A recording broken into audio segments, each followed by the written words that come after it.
Today on the Daily Dose, the Mexican-American War.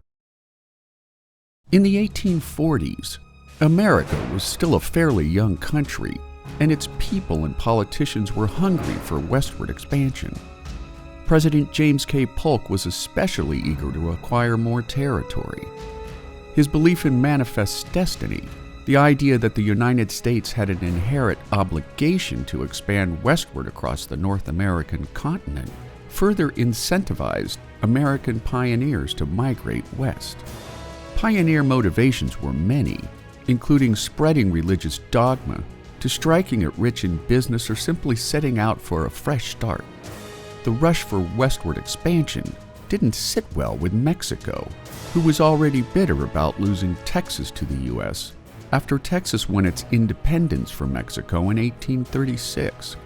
President Polk wanted California and New Mexico as well, and after he offered $30 million to Mexico for a possible land transfer, Mexico refused to sell.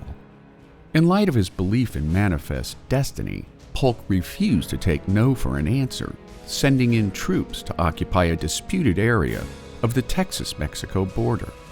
When American and Mexican troops clashed over the issue, Polk seized the moment to declare war on Mexico on May 13, 1846.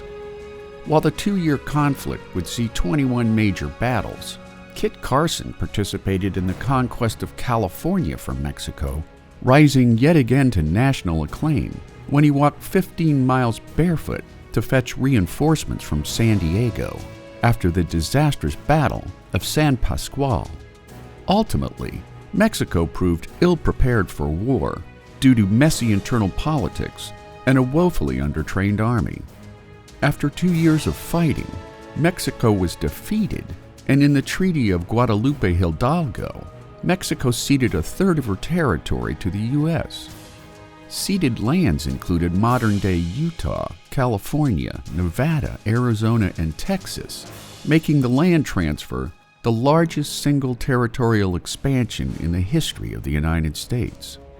The war further helped to solidify the reputations of many U.S. generals, including future President Zachary Taylor, as well as Civil War titans Robert E. Lee and Ulysses S. Grant. And there you have it, the Mexican-American War, today on the Daily Dose. If you like learning something new every day, subscribe to the Daily Dose on YouTube or sign up for emails at dailydosenow.com.